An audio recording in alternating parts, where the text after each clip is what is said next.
there seems to be a push within the Liberal Party before its weekend council not to sign up to some sort of binding target at Paris at the end of the year, a carbon reduction target. They want to wait until the science is examined. What do you make of this? I am utterly floored that in this day and age the Liberal Party is actually going to debate at their party's national conference whether climate change is real. We might have a debate today in Parliament about whether the Earth is really round or flat, and that would be the equivalent sort of debate. It is perfectly clear that these guys do not understand or accept the science. It is perfectly clear that their agenda is being utterly driven by the fossil fuel sector, who make generous donations to this party, and they need a briefing urgently from some actual scientists that they haven't already sacked to get with the program that the rest of the world understands, and to hurry up, because not only is our environment being damaged by their recalcitrance, our economic opportunities are fading fast as we get further and further behind the rest of the world. So how important then is it for the Greens, instead of constantly criticising the government, to lend support to people like the Environment Minister Greg Hunt, moderates within the government who are determined to set some sort of realistic, sort of internationally respectable target at Paris?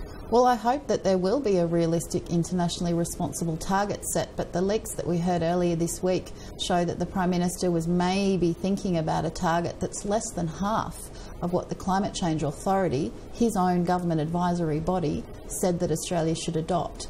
So I'm afraid that when you have a party that does not get climate science and that is utterly in bed with the fossil fuel donors, you're not going to get a good outcome out of these people.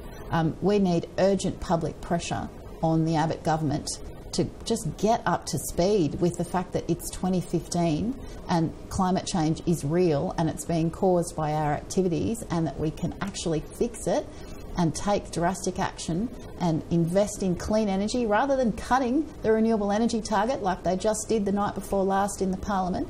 We can actually retool our economy for everybody's benefit and safeguard the climate, instead of having debates about whether it's actually real or not. Of course it's real, for goodness sake.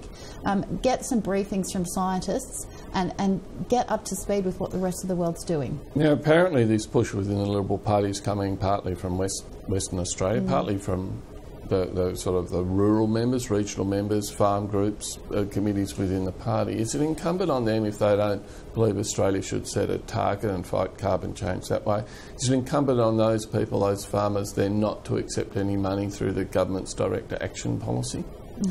That's a quaint and cute suggestion. I think the farmers that I speak to, and predominantly in Queensland where I'm from, really understand that our activities are changing the climate, and they are more aware than anyone else of the changes that means for their land. So I'm disappointed that this is being spearheaded by the Western Australian rural folk. I think genuine land managers understand that we seriously need to take climate action. Isn't any wonder that they wanted to install Bjorn Lomborg in the University of Western Australia, the great climate skeptic. He's actually a statistician rather than a climate scientist. Perhaps the WA folk urgently need to get a CSIRO briefing, as I say, from the last scientists that remain at CSIRO, because this government has sacked most of them.